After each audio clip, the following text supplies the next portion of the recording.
一群小萝莉们在树林里跳舞，疯狂地发泄着花季年龄的积淀。她们许愿会和自己心爱的男人跳舞，喊出他们的名字，甚至脱去了衣服，光着奔跑。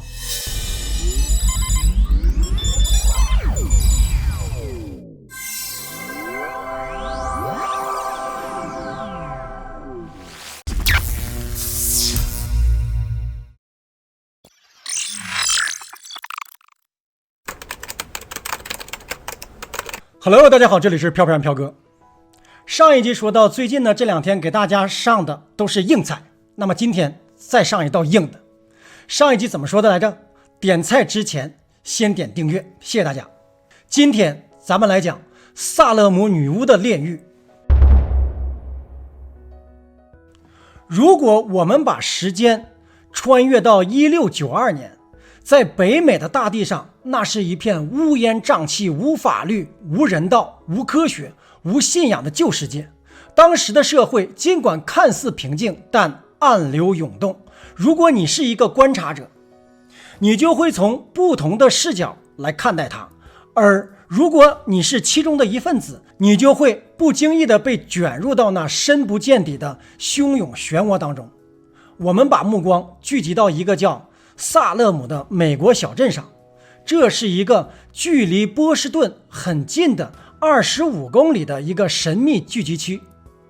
这个既古老又幽静的小镇正在经历着一场没人能理解的、没人能解释的离奇事件，几百年来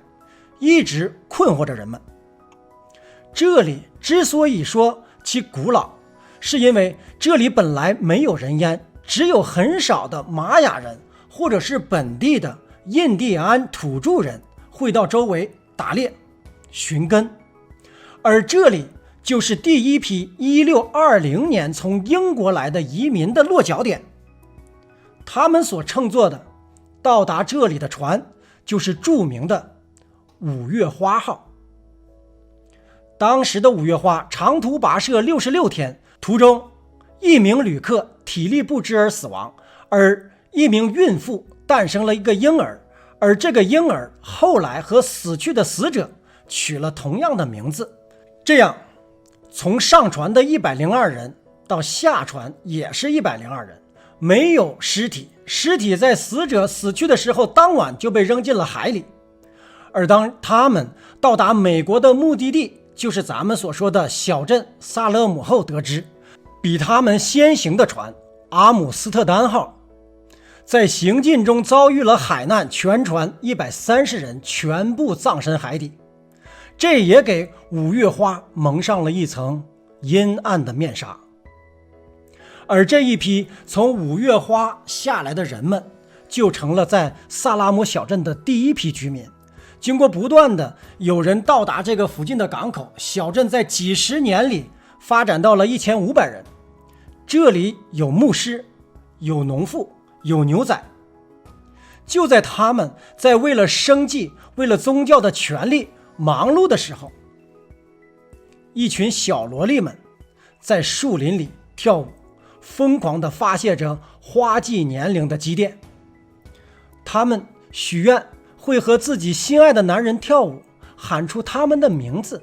甚至脱去了衣服，光着奔跑。在现场和他们一起玩耍的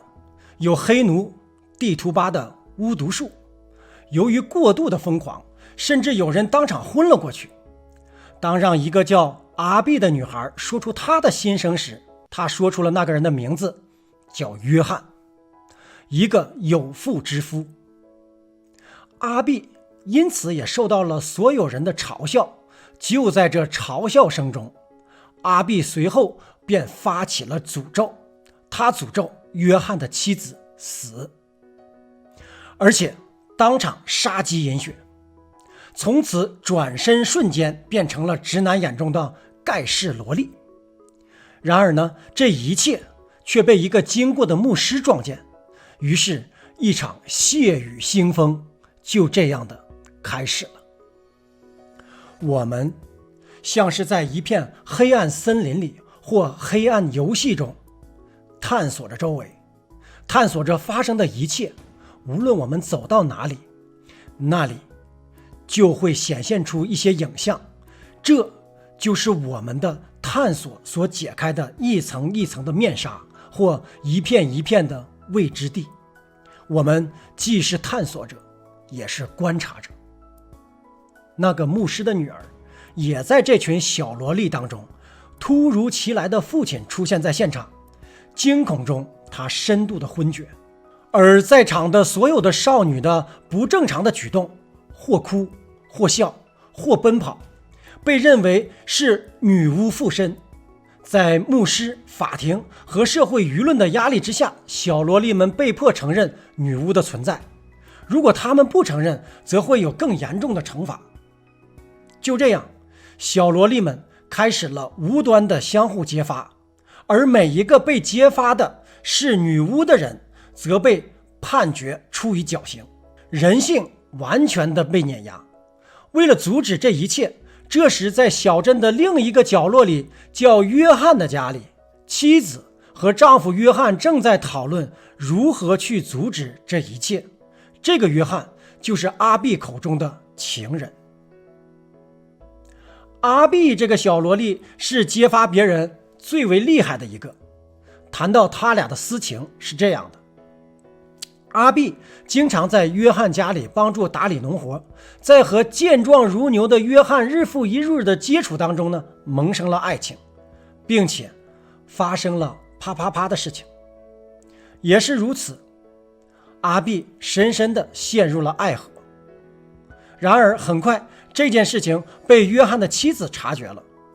于是就赶走了阿碧。这一切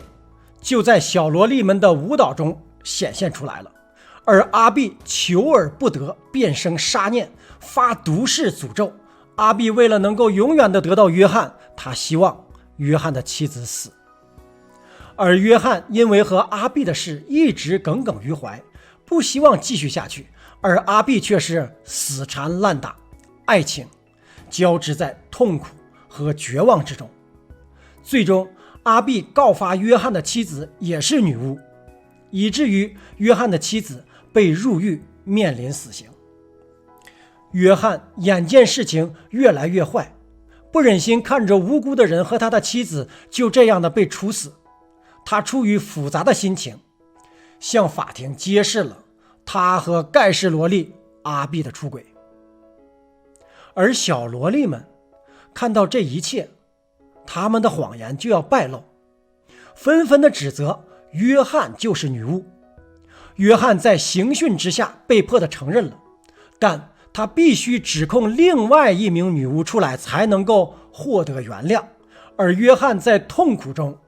没有去无端的编造谎言指控别人，他的代价就是终极判决而走上了绞刑架。疯狂的人们根本不听任何的辩解，他的妻子阿碧和所有的小萝莉在强大的愚昧面前没有能力扭转乾坤，约翰就这样被悲剧了。而后的时日里，人们逐渐地意识到事实的真相，并没有女巫在镇子里，只是小萝莉们编造的谎言。但是已经有几十人因为这个谎言而被当作女巫处死，甚至还牵连了2只无辜的狗。留给当时人们的只有荒唐和悲痛，而这种荒唐就像是巨大的漩涡，被卷进去的人们无法自拔。脑洞一下现今的小镇，今天的小镇每每在万圣节时就会吸引很多的游客，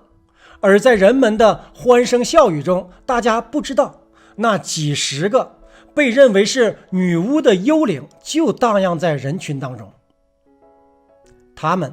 时而附着于稻草人，时而附着于恐怖婴儿，时而附着于无心少女。他们在不断的寻找着。他们300年来，他们的冤情虽然得到了昭雪，但是他们的灵魂却是没有寄托。当他们聚集在被摒弃的屋子里时，就会出现孤魂野鬼的孤独。所以他们要找到一个能让他们转世的肉身，后来也有传说，当时的少女们确实是中了咒语，那个咒语不是来自于女巫，而是来自于在海上罹难的人们。他们和五月花的人们有着一样的目的地，他们的幽灵一直向往的地方就是找到一片安静的像萨勒姆小镇一样的地方，而那片灵性的树林给了他们灵魂栖息的场所，但是他们对平安到达的五月花充满了嫉妒，于是发出了对他们的诅咒。然而从现代人的角度来观察当时的人们，就是愚昧和疯狂所付出的代价。如果我们沿着这个线索往下说，人们因为愚昧和疯狂而丧失理智，那就是一个人的个体丧失理智，伤害的则是周围的人；一个团体丧失理智，伤害的则是一大群人；而一个国家要是丧失理智，伤害的则是全国的人，甚至是整个的地球人。就像是有人说要把核弹放到珠穆朗玛峰或者是四川盆地的极端罪恶的想法，想把地球震出太阳系一样，而全人类和它一起同归于尽。也或者不相信疫情的存在而疯狂的后果，就是病毒肆无忌惮的传播。说到女巫，和美国的总统大选竟然还有交叉。在10月惊奇一波未平一波又起的时候，传出有女巫助阵拜登团队，要在10月31日做法，用意是拉川普下马，并且声称在10月1日的川普被染中招就是女巫施法的结果。而10月有2个满月日，一个是中招的10月1日，另一个是万圣节的10月31日。而这个拥有2个满月并且是万圣节的这个月份是极其少见的，也是魔法最为有能量的时刻。现实版的超自然助选活动希望反映的是多元的文化和超龄，而不是走向极端。好的，今天呢就分享到这里，不要忘了点击订阅，下期我们讲现实中的巫女也疯狂。这一期我们暂时定巫字诀，小朋友们有啥字能够更好的代替本期请留言。独在异乡为异客，每逢孤独看飘哥。 Peace out。 我会震，不知兵吗？他吹牛，三弟说的痛切。